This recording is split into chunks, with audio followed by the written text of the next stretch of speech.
Hello there, it's Catherine and Brian here at Moonstarlodge with your Indigenous perspective from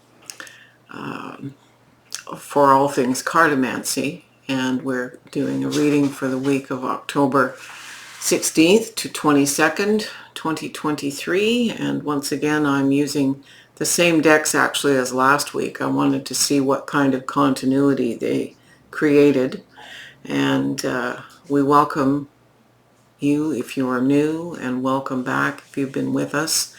We're a lodge specializing in Indigenous arts, spirituality, and education. So last week we moved into the time of Walks Tall Woman, and you can have a look at last week's video for a description of who she is and what she represents. I'm just looking back here to grab the decks. So we are using the Wandering Echo by Rachel Jean,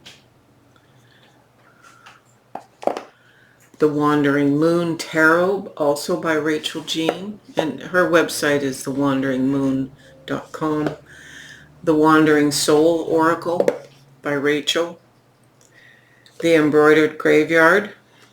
Let me just move these boxes. I'm overwhelmed by boxes. We have the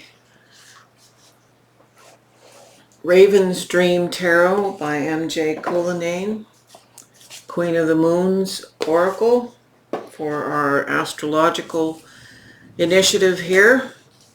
Les Vampires by Lucy Cavendish, because what's a spooky season reading without some vampires. And the Macabre Tarot by Samantha West. All right, let's go to the cards, Brian. So once again, I'm using the Wandering Moon Tarot as the basis of the reading. We have Samantha West's Macabre Tarot for ancestors. We have the Graveyard Tarot for guides. We have the alternate major arcana,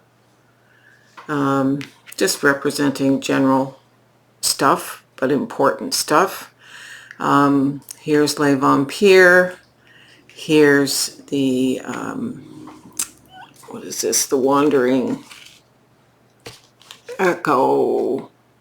Sorry, the Wandering Soul. This is the Raven's Dream, representing totems or animals, and then the Queen of the Moon, representing our astrological input. Excuse me. So our significator card here is the Ace of Wands. So a powerful, new, passionate, spirit-inspired idea and direction is incubating. And it's interesting that it's clarified by the Terror of Swords, which is the same as the Page of Swords in this deck. And this page is full of ideas and bursting at the seams with all kinds of opportunities and intellectual pursuits and gathering information, dreaming with the wheel, as we would say, in terms of this new pursuit. Nothing is clarified in terms of direction at this point, but it's just the curiosity and exploration of this new passionate, and anything to do with wands is always, to me, karmic. There's an upswelling intuitively of information coming forward, trying to direct us in a direction that is part of our destiny, what we chose to do when we incarnated in this particular life. It's followed by the Queen of Wands, and the Queen of Wands is that powerful,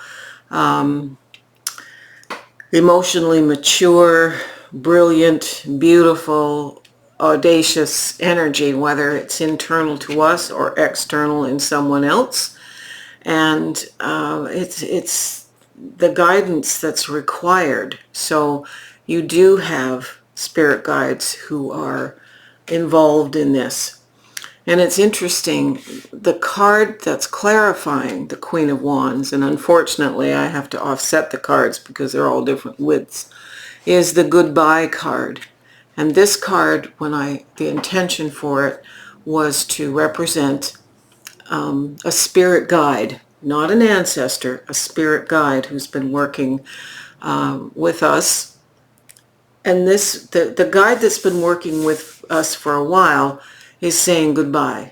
So what that says is it's heralding a replacement with a new guide or guides to help us on this new endeavor. The Ten of Moons, same as Ten of Cups, gives us the indication that where this is heading is the most amazing, or brings us the most amazing calm within our home, our love life, our parenting, anything to do with the home. It's in a magnificent place. We have all that we need. And it's clarified by the Moon card in the alternate deck to the Wandering Moon. This is the card of intuition, connecting with our shadow selves, our subconscious self, getting our subconscious in alignment with all of this. And it's a beautiful card to clarify this.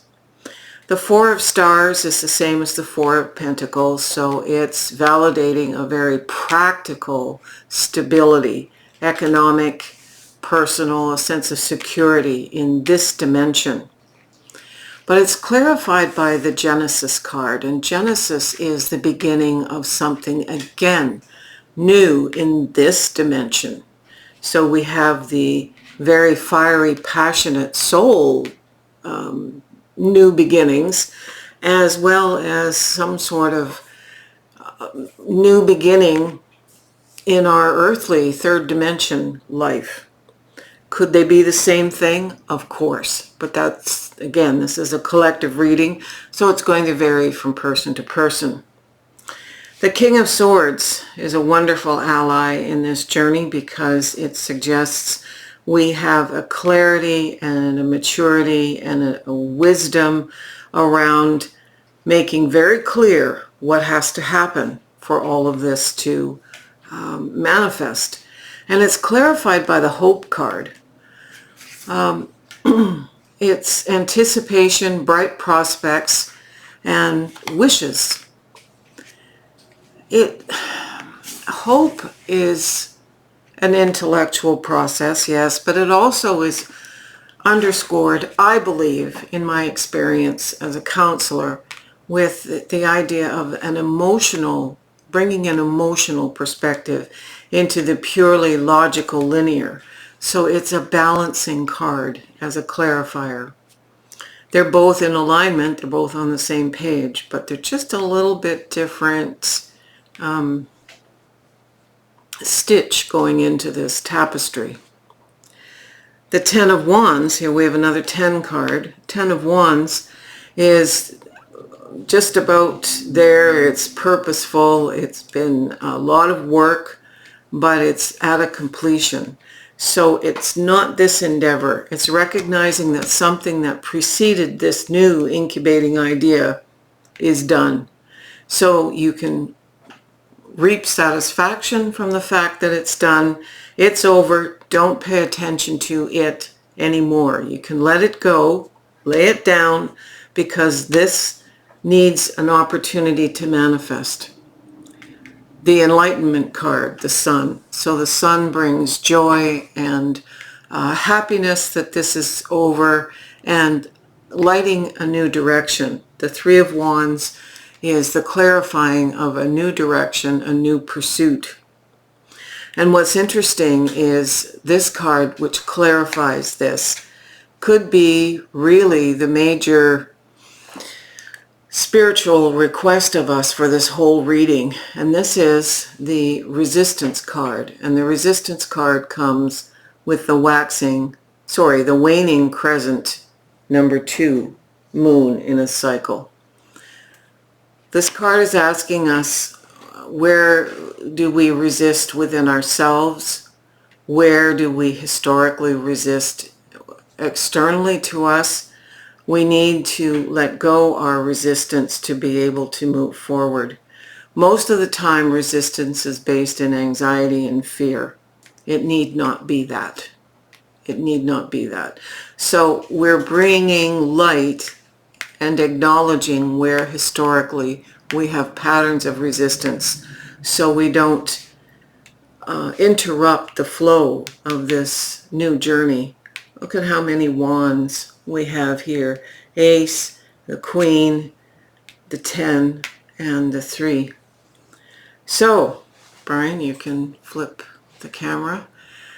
Another encouraging week ahead of us. Last week was very similar kind of set of directions, but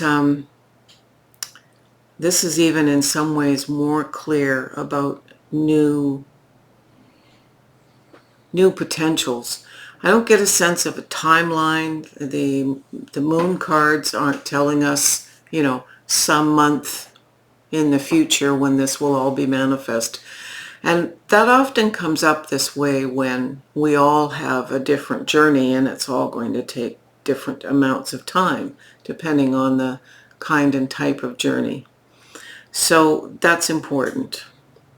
Anyway, please like and share this video with friends. Subscribe so you get notified. We're talking about putting up a parapsychology series where we talk about interesting cases from the past 45 years of clearing buildings and connecting with spirits and the teaching about them and all of that. So if you subscribe, you'll get notified when the parapsychology series comes up.